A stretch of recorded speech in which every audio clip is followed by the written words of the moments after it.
आप सब लोगों को मेरा नमस्कार।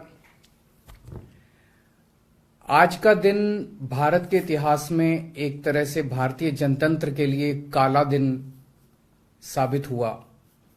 आज संसद के अंदर दिल्ली के लोगों को गुलाम बनाने वाला बिल पास कर दिया गया।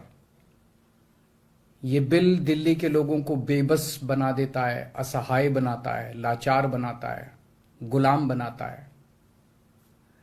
जब हम आजाद नहीं हुए थे 1935 में, अंग्रेजों ने एक कानून बनाया था। उस कानून का नाम था गवर्नमेंट ऑफ इंडिया एक्ट। उस कानून में अंग्रेजों ने यह लिखा था कि भारत में चुनाव तो होंगे, लेकिन जो सरकार चुनी जाएगी उसको कोई काम करने की पावर नहीं होगी, काम करने की शक्तियां नहीं होंगी।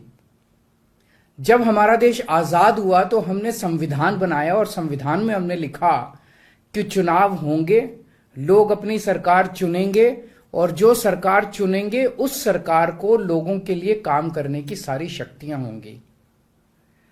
आज आजादी के 75 साल के बाद प्रधानमंत्री मोदी जी ने दिल्ली के लोगों की आजादी छीन ली।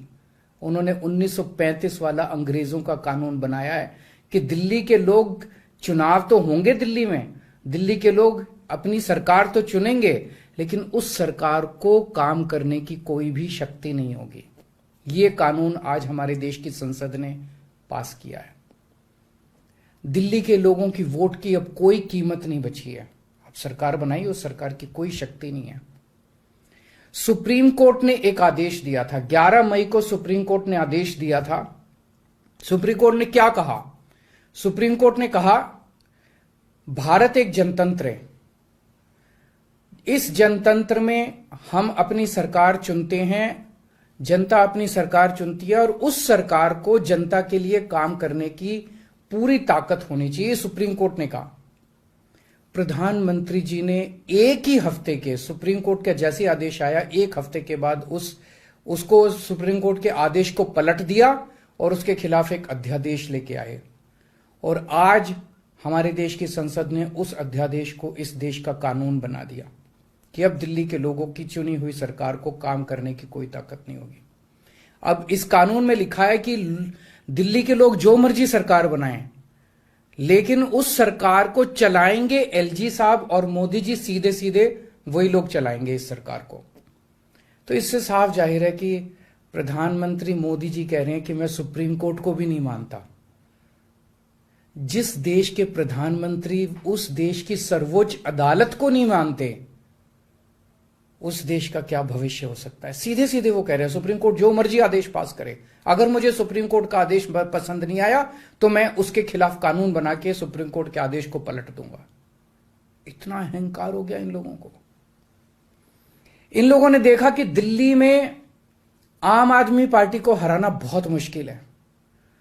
पिछले 4 चुनाव सीधे सीधे 2013 में, 2015 में, 2020 में और उसके बाद एमसीडी का चुनाव, सीधे सीधे 4 चुनाव बीजेपी आम आदमी पार्टी से दिल्ली में हार गई।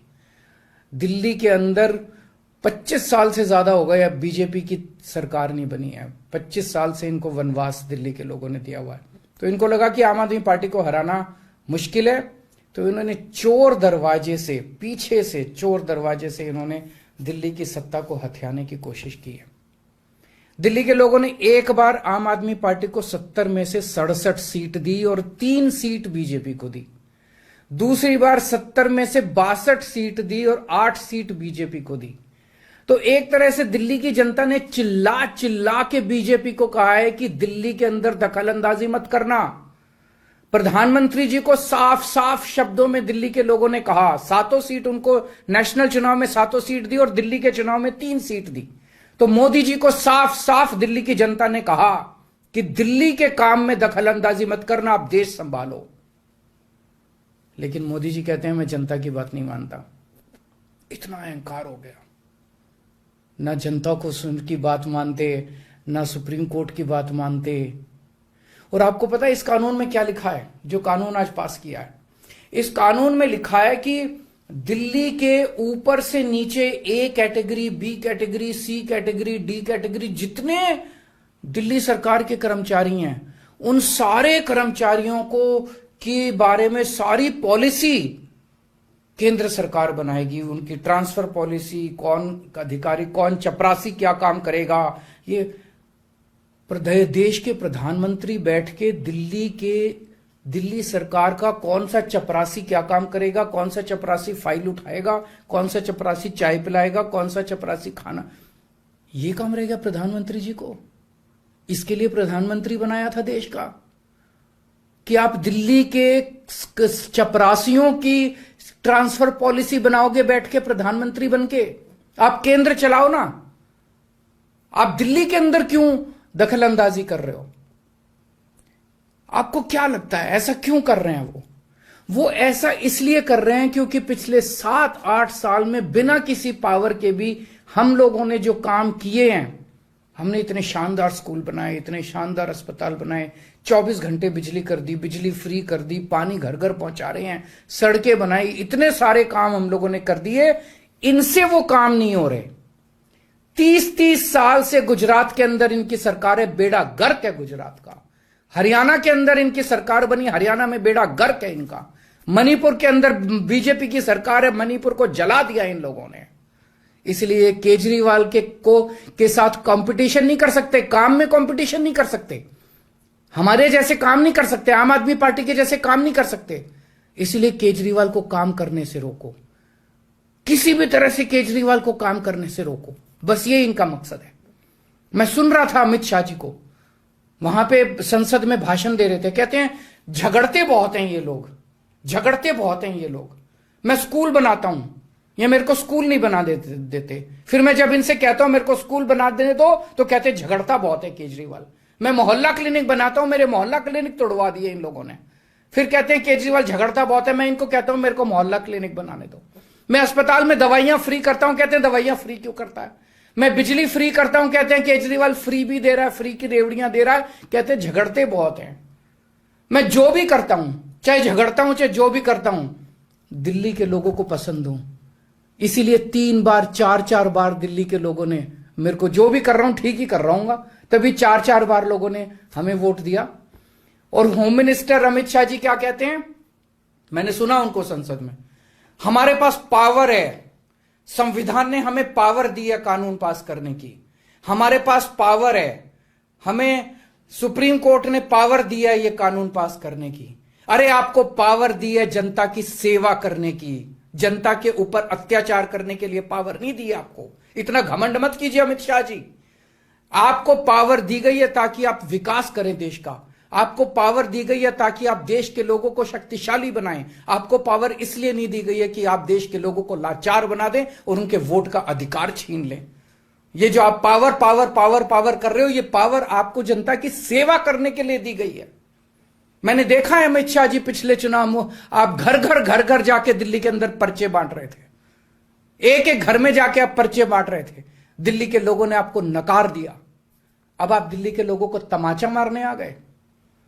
केजरीवाल से नफरत करते करते इस नफरत में इतने अंधे हो गए कि आपने दिल्ली के लोगों के ऊपर अत्याचार करना चालू कर दिया। और मैं प्रधानमंत्री जी को याद दिलाना चाहता हूं, 2014 के चुनाव में प्रधानमंत्री जी आप खुद आए थे दिल्ली, आपका भाषण उठा के देखिए। आपने दिल्ली की जनता को प्रॉमिस किया था कि मेरे को प्रधानमंत्री बना दो, मैं अब दिल्ली को पूर्ण राज्य बनाऊंगा। उसके पहले, हर चुनाव के पहले भारतीय जनता पार्टी ने आंदोलन किए हैं दिल्ली के अंदर दिल्ली को पूर्ण राज्य बनाने के लिए। और आज आप लोगों ने दिल्ली के लोगों की पीठ में छुरा घोंप दिया, अपनी वादे से मुकर गए। अगर आप ऐसे करोगे फिर प्रधानमंत्री पे कौन यकीन करेगा? आपने खुद बोला था 2014 में कि मैं फुल स्टेटहुड बनाऊंगा, फिर कौन जनता आपके ऊपर यकीन करेगी? 2015 में आपने मेरी शक्तियां छीनी दिल्ली सरकार की, जैसी हमारी सरकार बनी आपने हमारी शक्तियां छीन ली नोटिफिकेशन जारी करके। फिर भी बिना शक्तियों के हमने काम किया और दिल्ली की जनता ने मेरे को 2020 में 62 सीट दे के दिल्ली की जनता ने आम आदमी पार्टी की सरकार बनाई। क्यों? क्योंकि मैं दिल्ली का बेटा हूं और आप दिल्ली के नेता बनना चाहते हो। दिल्ली के लोगों को अपना बेटा पसंद है और दिल्ली के लोगों को आप जैसे नेता नहीं चाहिए। हम दिल्ली वाले दिल्ली से बहुत प्यार करते हैं और हम जानते हैं कि बीजेपी दिल्ली के लोगों से नफरत करती है, दिल्ली वालों से नफरत करती है। इस बार दिल्ली के लोग बीजेपी को एक भी सीट नहीं देंगे, लोकसभा में एक भी सीट नहीं देंगे। इस पूरे संघर्ष के अंदर बहुत सारी पार्टियों ने, बहुत सारे नेताओं ने दिल्ली के लोगों का साथ दिया। उन सब नेताओं को और उन सब पार्टियों को मैं तहे दिल से दिल्ली के 2 करोड़ लोगों की तरफ से शुक्रिया अदा करता हूं, धन्यवाद बोलता हूं।